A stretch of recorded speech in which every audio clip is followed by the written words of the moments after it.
But me, you're me. Louie T, welcome to the 2025 NFL Draft Prospects 101 series, your guide to some of the hottest, the biggest and hottest names in the 2025 NFL Draft. Of course, I'm your set man, Louie T. Thank you for joining me. We are talking running backs. Yesterday was volume 3. I gave you running backs 11 through 20 yesterday. A lot of those guys I think are going to be day 3 picks. Maybe one or two of them may be day 2 selections.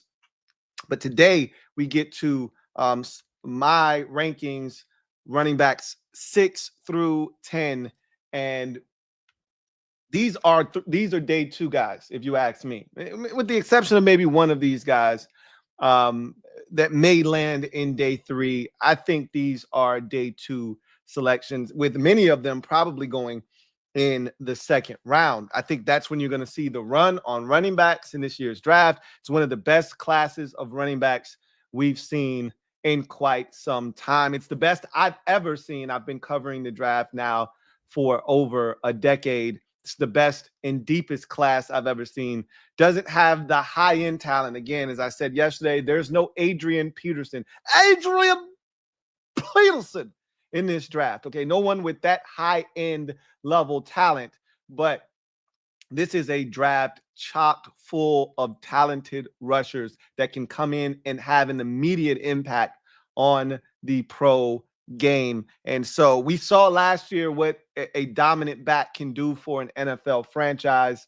And I think a lot of teams are looking to upgrade their backfield, and this is the draft in which you should be looking to do so. With that said, let's jump straight to the proceedings this evening, and let's talk about my backs 6 through 10, starting with number 10. And it's a guy that I think has been one of the most polarizing figures in this particular draft class at the running back position. Anytime we get a white running back, antennas go up.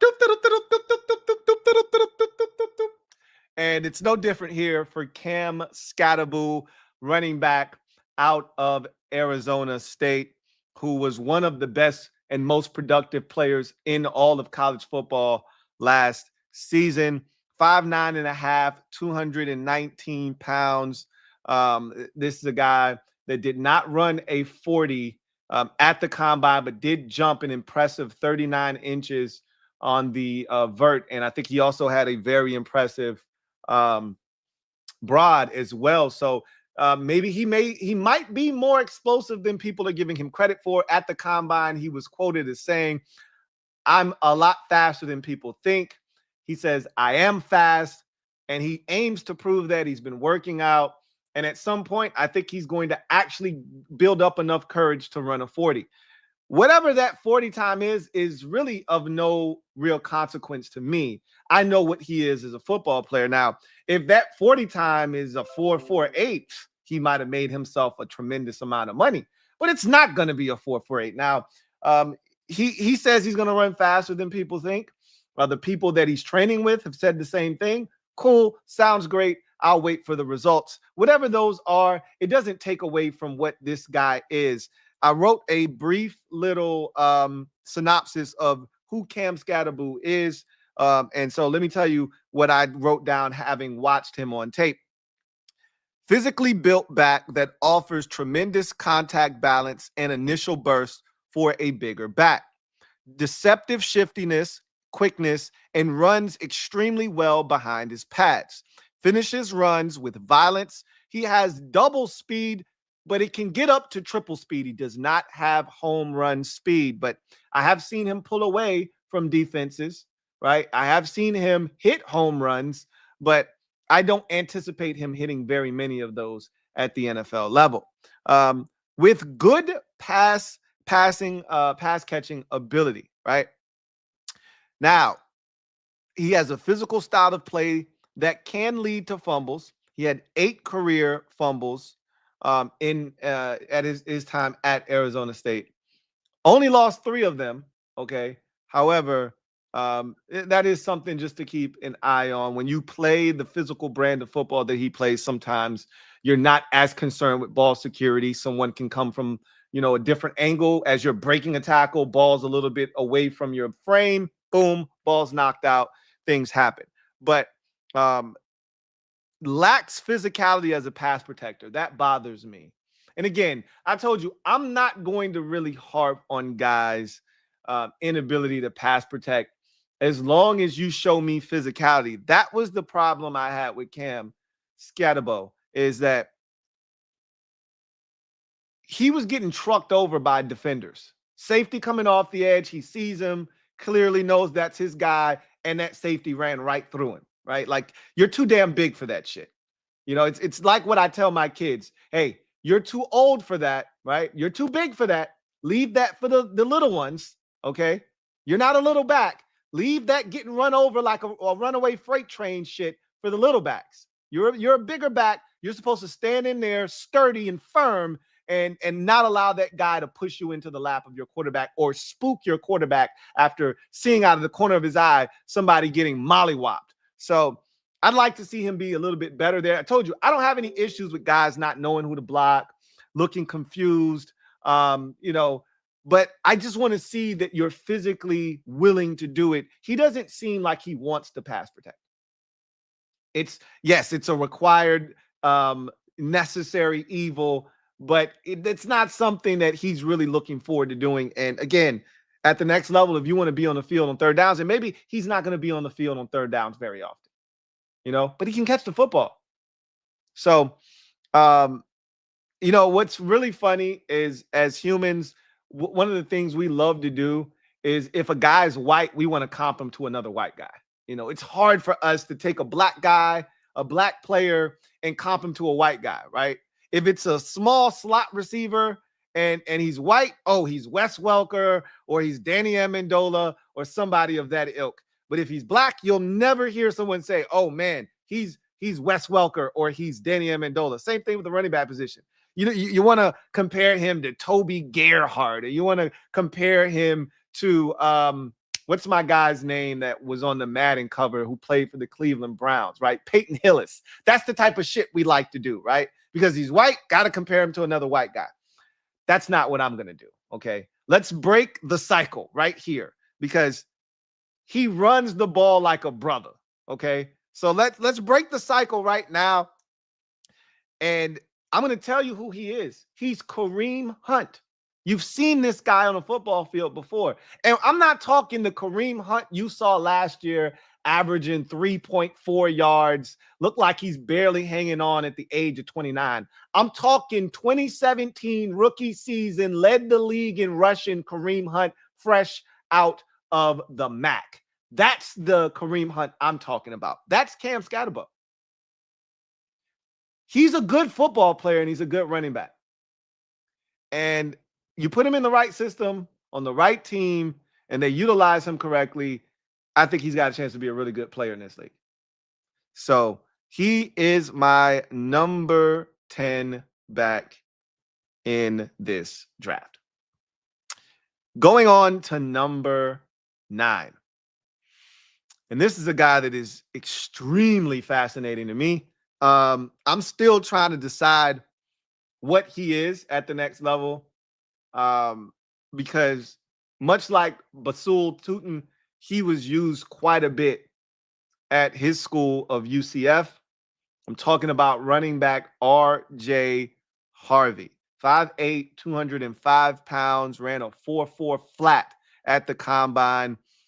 This is a very dynamic football player, and one that I'm not sure can't, like, similar to Travion Henderson, I want to just, because of his size, I just want to throw him into the third down change of pace category.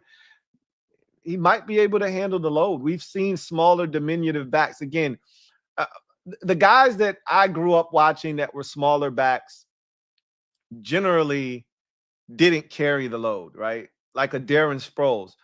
Sproles had no problems getting, 18, 19, 20 touches in a game, but that's not something you wanted to do every week, right? You picked your spots. You could hand it to him 8 times. You could throw it to him another 7 times, and he could return 4 or 5 kickoffs, right? And those were the 20 touches. You don't want to do that every week, though, right? But, man, he looks like he can withstand the punishment, but he's small. And, sometimes when you're a smaller back, lower center of gravity, it it lends itself to you having a longer career, less surface area to hit, right? Which is why what Derrick Henry has done throughout his career has been absolutely amazing to me. He's such a big target for guys to hit. That's part of the reason Calvin Johnson called it quits early. Not only was he on a bad team and a poorly run organization that made him not want to play football anymore, he was taking a lot of shots and he was getting beat up. And it made it easy for him to say, you know what? I don't need this shit. When you're a bigger target, it's a lot more surface area to hit. RJ Harvey, that's not the case.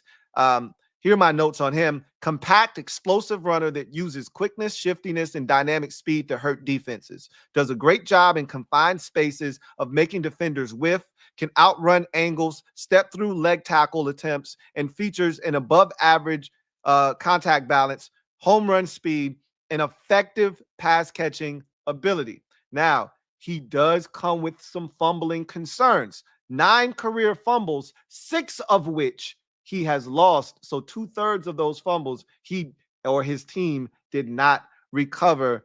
Plus, I thought he was very disappointing in pass pro. And again, this is a big deal for him. For Cam Scatterbo, not a big deal that you're not great in pass protection, because guess what? I'm probably thinking about taking you off the field in those situations anyway.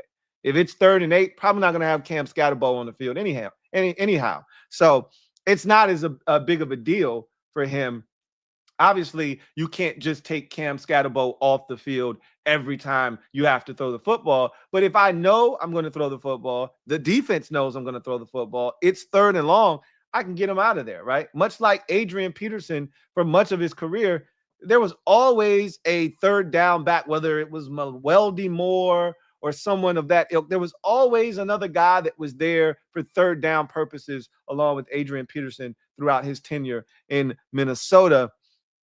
With RJ Harvey, you are that guy that they're bringing in to supplement that, 1st and 2nd down back.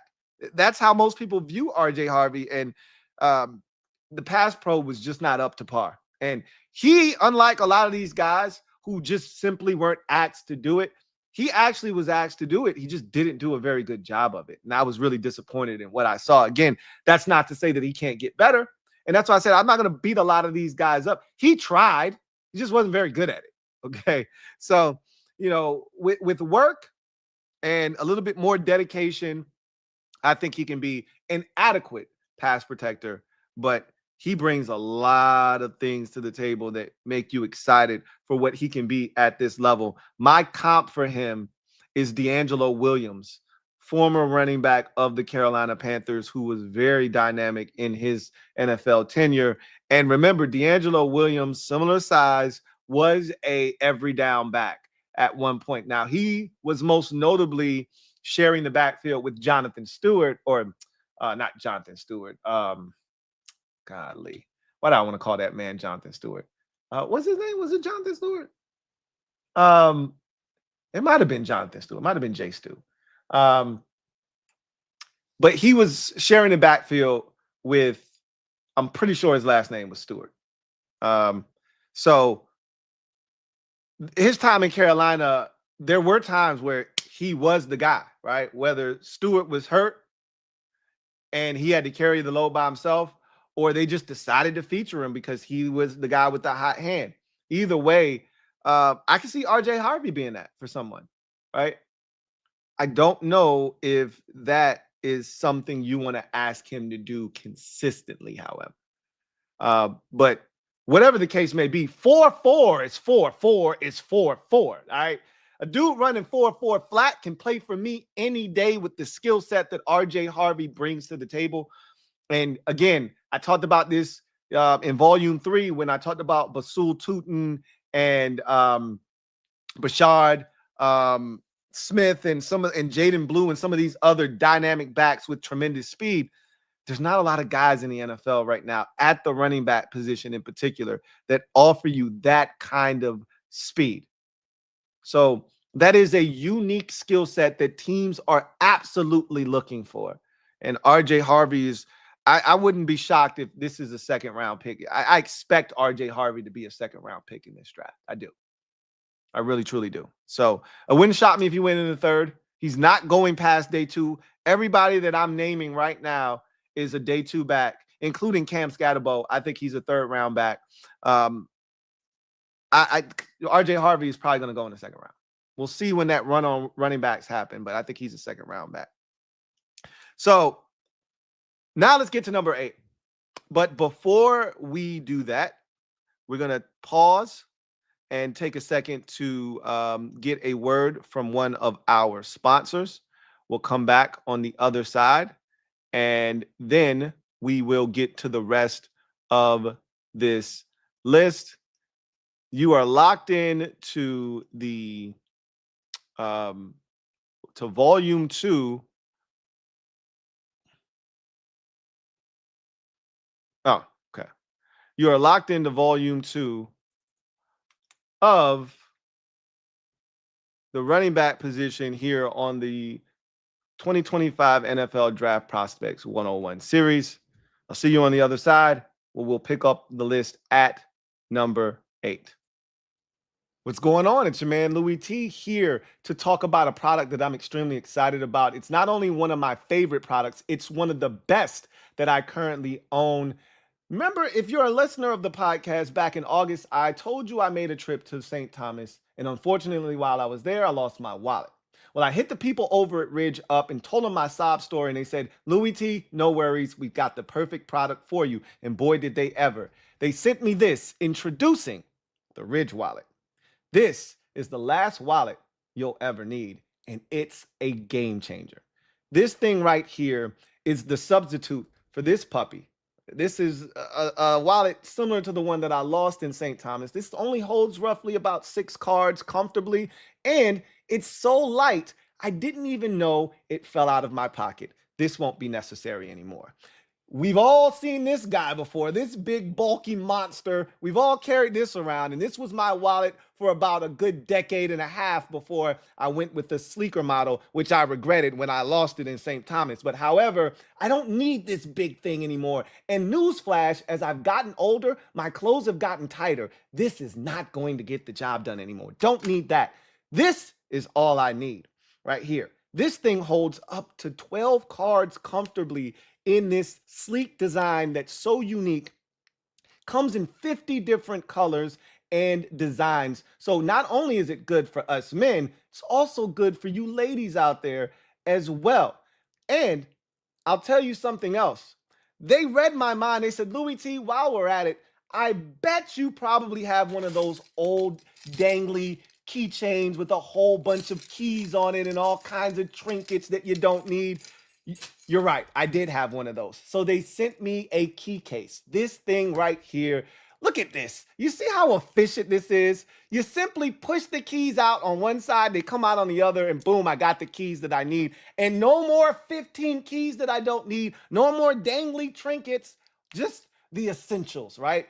And man, do they have a deal for you. Head over to ridge.com/LouieT to get you up to 40% off site-wide. Yes, I said 40. No, I did not sleep at a Holiday Inn last night. And no, I am not a mathematician, but I know 40 is close to 50. Up to 40% off site-wide. Head over to ridge.com/LouieT to get up to 40% off on products site-wide. You won't be sorry if you head over to Ridge right now and take advantage of this once-a-year opportunity. Tell them your man Louie T sent you. This is the last wallet you'll ever need. And why do I tell you that? Because all Ridge products come with a lifetime warranty.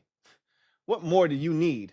Head over to ridge.com/LouieT to get you up to 40% off site-wide.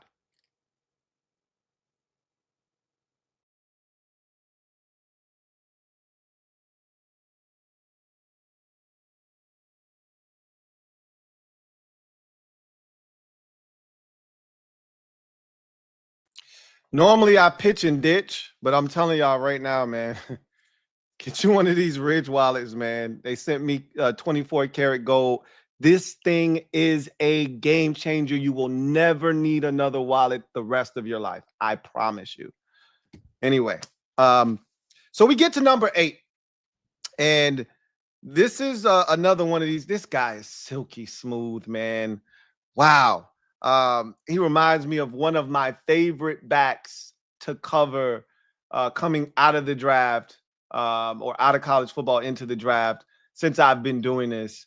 The guy that I pounded the table more than any other running back to be taken in the first round, and he still didn't get taken in the first round. And a lot of teams probably regretted it. But this guy here, Devin Neal, out of Kansas, 5'11 and an eighth. 213 pounds, ran a 4.58 40 at the combine. And again, sometimes speed can deter people and, send them on a different path. It's what happened to the guy that I comped him to, but boy, their games are very similar. Their sizes are very similar. It's almost another one of those DNA matches that I talked about with Damian Martinez and James Conner. This is another one of those DNA matches where first thing I thought of when I watched this guy and how fluid and smooth an athlete he was and how easy of a mover he was and how athletically gifted, agility-wise, movement-wise, catching the ball out of the backfield-wise, and how easy he made it look. I said, that's exactly who he is. Devin Neal is a starting NFL running back day number one. Plug and play. He'll come in, he'll catch the football, he'll run in between the tackles, he can run outside. He's got enough speed to press the gas to get where he needs to go. No, he's not winning a ton of foot races. Probably more so triple speed than double speed, which is perfectly fine by me because of all of the things that he brings to the table. This is a guy that another one of these players where I say just find the right fit for him. His comp is Alvin Kamara, and he's a splitting image of Alvin Kamara. He does everything Kamara does almost at the same rate of speed. A lot of people don't remember that Alvin Kamara was a 4.56 40 guy coming out of Tennessee. And I just loved his game. I always remember telling people, go watch the Texas A&M game. I just kept telling people, go watch the Texas A&M game. If you want to see Alvin Kamara and why he's a first round pick, go watch the Texas A&M game. And for Devin Neal, go watch the Colorado game. If you want to see why Devin Neal is the guy that's going to go in the second round, go watch the Colorado game. But he can do so much on the football field. And he's a guy that I really love his game and what he brings to the table. Another guy that wasn't really asked to pass protect at Kansas. So, again, not going to beat him up for what he may not be in that department at this current juncture. But I think he's capable of doing that. But his ability to catch the football, his ability to run in between the tackles, outside of the tackles, his ability to make guys miss, these are all assets and attributes that I think are going to lead him to be one of the guys that hears his name called relatively early. I'm talking probably top half of the second round. Again, depending on when that run of running backs happens. If not, top half of the second, definitely latter half of the second. I can't see him lasting to the third round because of all of the things he does so well. Again, just think about Alvin Kamara and all of the things he brings to the table. And you look at Devin Neal, 7 career fumbles, only lost one of them in his collegiate career. So carry is not a big issue for Devin Neal, but I think someone's going to get themselves a fantastic running back. And I've been saying this all along. This is why this draft is so dynamic to me, because you're going to get a Devin Neal late second, potentially early third, right? He should be going early second, late first, right? Probably more so early second. I don't think he's a first round running back in any draft, but he should be a top half of the second round running back. And he may get pushed back because like I just told you, there are 7 other running backs that I think are better than him in this draft, which is crazy because in most drafts, he's probably the 3rd or 4th best back in that year's draft class. But because we're talking about this year's draft, he's 8th. So love Devin Neal, and he's my 8th best back in this year's draft class. Now let's get to number 7. And normally when I make lists and I start listing things, I start feeling listy. My lists are comprised of 7 items. So this is the nitty gritty, the meat and potatoes of my list of running backs. These are the best of the best that this draft has to offer. Starting with number 7, Tennessee running back Dylan Sampson, 5'8", 200 pounds, ran a 4.46 which was a really good time at his pro day. There were questions about his long speed. How would he be able to fare in that department? He did not run at the combine, which raised more questions about his long speed. You watch him on tape and you see plenty of long distance speed, but he's also a guy that can and will get caught from behind. So I question the long distance speed. The 4.46, plenty fast, and that's going to solidify him as a top half of the second round, I believe, running back. Again, when that run, whenever it happens, and I'm thinking that run's going to take place early second round, he's going to be a part of it.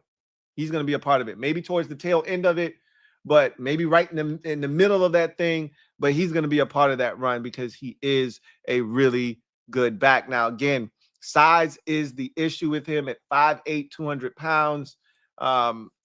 Where do you put him? Is he a change of pace back? Again, at Tennessee, he was their Mr. Do It All, right? He was do everything at Tennessee. So you bring him into the NFL. Can he withstand the workload at just a shade over 200 pounds?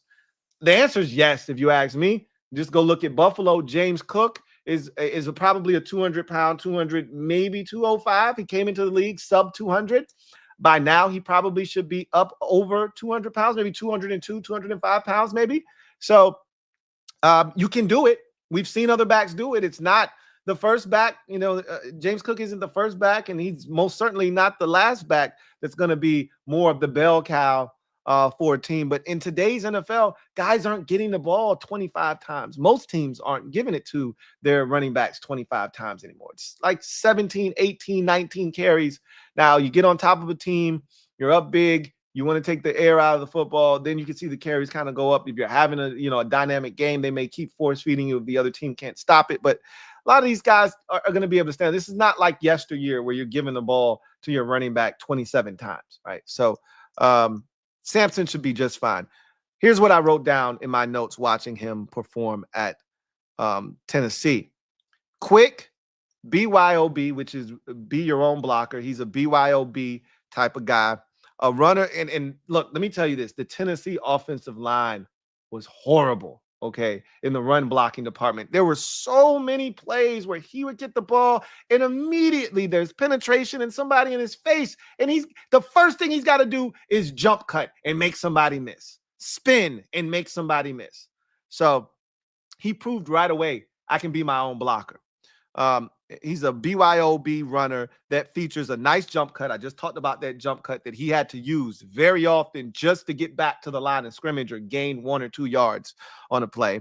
And a late spin to finish runs. A lot of time upon contact, he's one of those guys that likes to spin. As you hit him, he spins, picks up an additional yard or 2 upon that contact. That's something that he's going to have to be careful of because, again, as you keep doing things, teams and guys start to take notice of it, and that could lead to somebody predicting your movement, and boom, you get hit in your back trying to spin, ball pops out, that sort of thing. But that late spin that he has is one that usually nets him another yard, 2 or 3 on a play.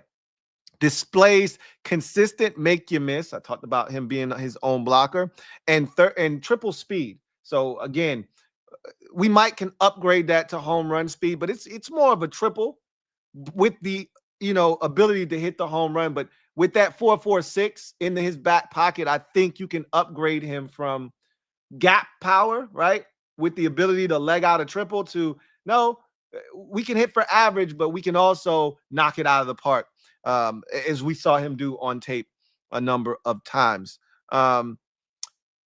Functional pass catcher. I wouldn't call him a dynamic pass catcher necessarily, but he can catch the football. He's a very patient runner who will set up his blocks, slither through tiny crevices to maximize runs.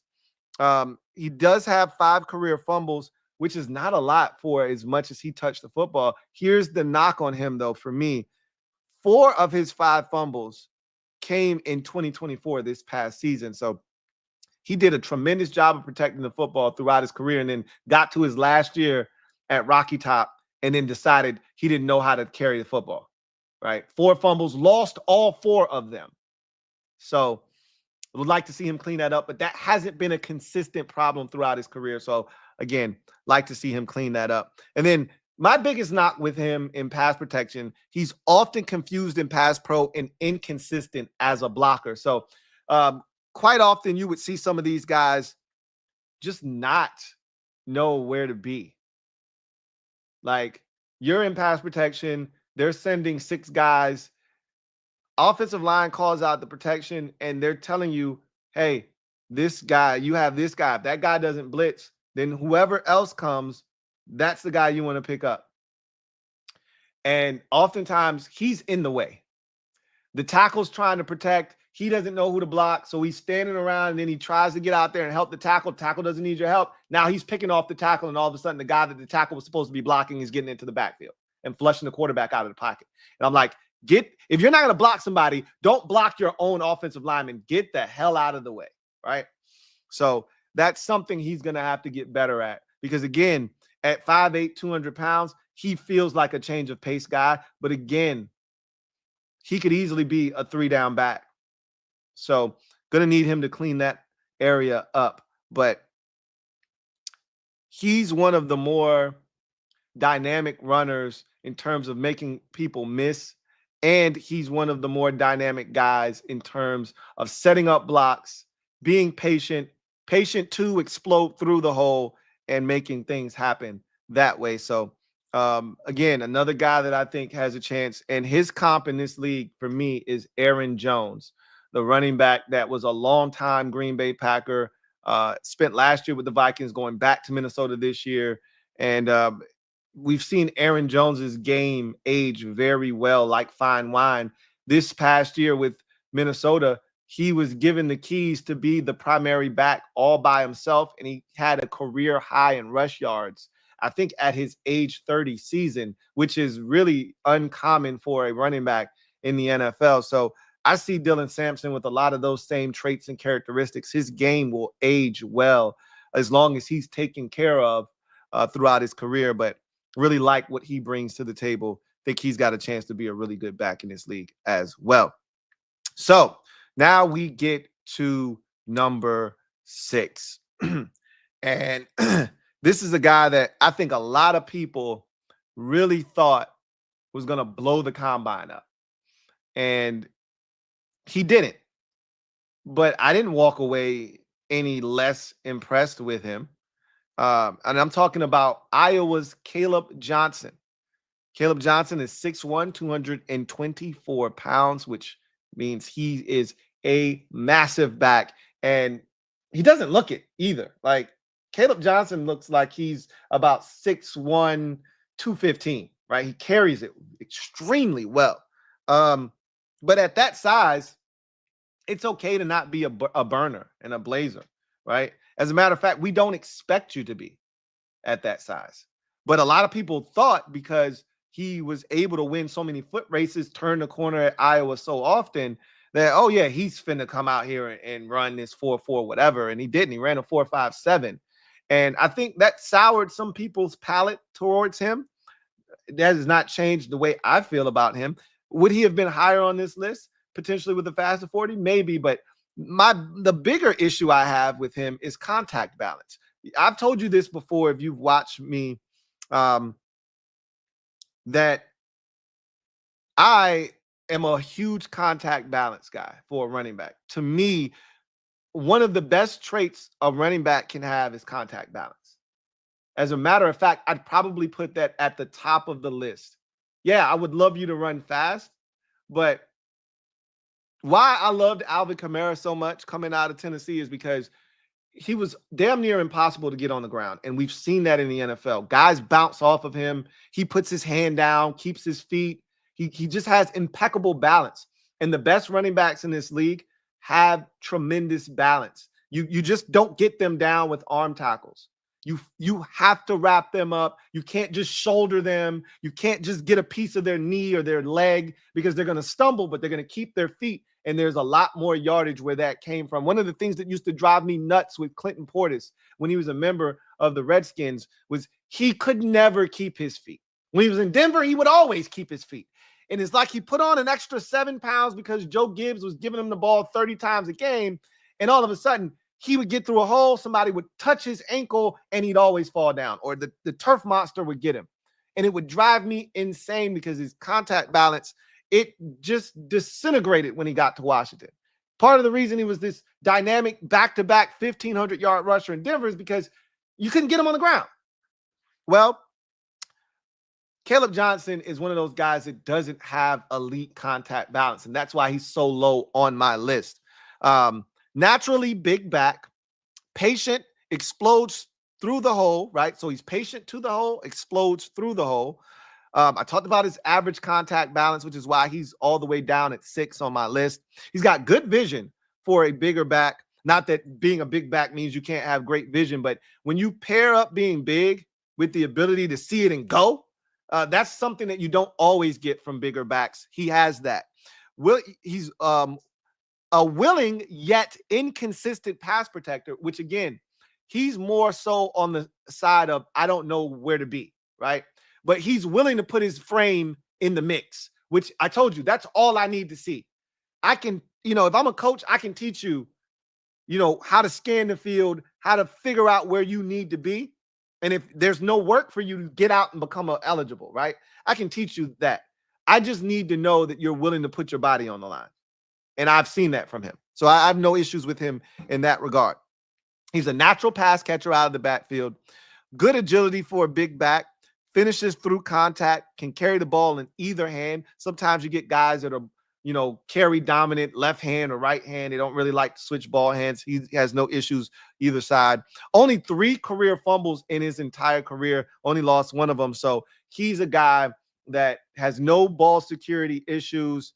Will pass protect. Can catch it out of the backfield. There's a lot to like with Caleb Johnson. And I'm going to tell you right now, he's probably better suited for a zone blocking scheme. Someone is running inside, outside zone.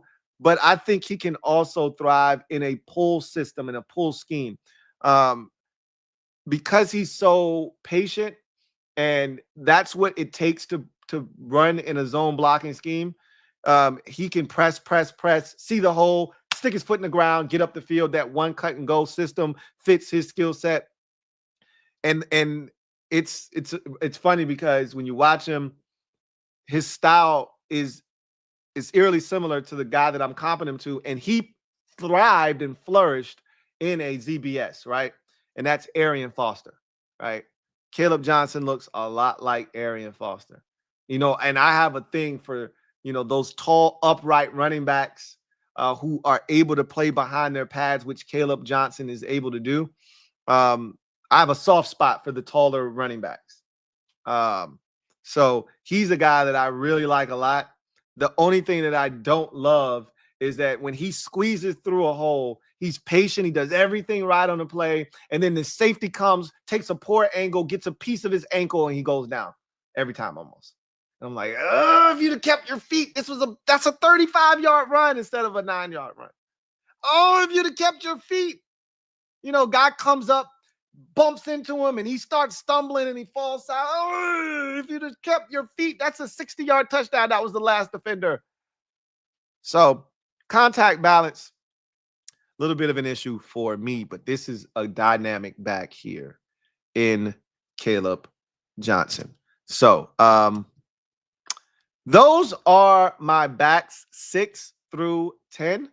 Tomorrow, we will finish up this list with backs 1 through 5, and we will talk about this group as a whole and what they bring to the table and why I think this group is so special. So with that said, I'll get to the comment section, and then we'll get out of here. I won't hold you very long.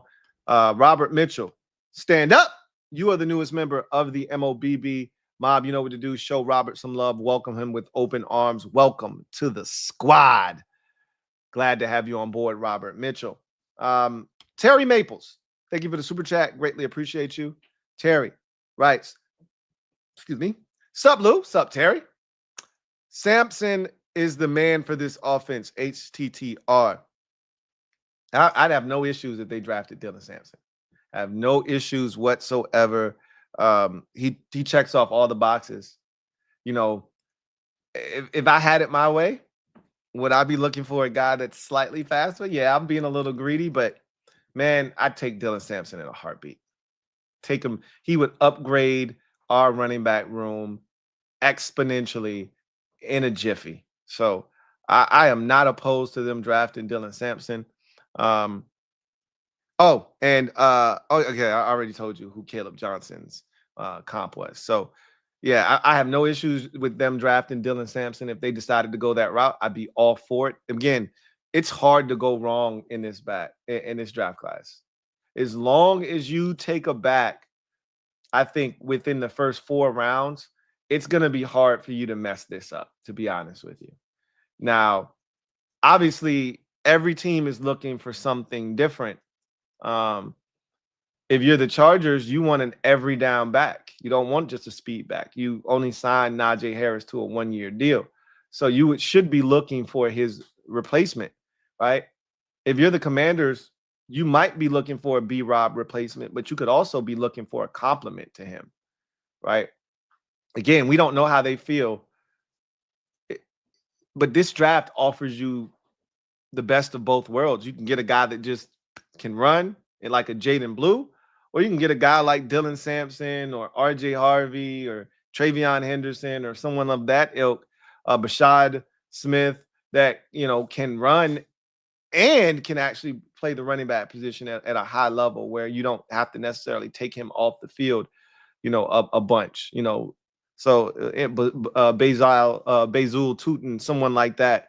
Like, so it's so many options in this draft, but Dylan Sampson is definitely a good one. And if the Commanders decided to take him, I'd be on board with that for sure. So with that said, I thank you guys for joining me here on the Draft Prospects 101 series, running back position, volume 2. Tomorrow, we will return for the final volume with this running back position, and then we will move on to the edge rushers not too soon thereafter and keep the party going. So look forward to chopping it up with you guys next time. Also, I'm going to try and be on live tonight. That is the goal for a command post live. Have not touched on the Commanders all week long. Kind of let everything kind of pile up, and I think I'm going to go ahead and chop it up with you guys about that tonight. So I hope to see you guys for that later on this evening, and then tomorrow night we will come back, get you the rest of these backs, clean up the running back position, and prepare to move on in the series. So with that said, that's going to do it for me, your man Louie T, here on this installment of the Draft Prospects 101 series. I'll be back tomorrow to finish the running back position. You guys have a good one. Take care, and I will see you hopefully later on this evening.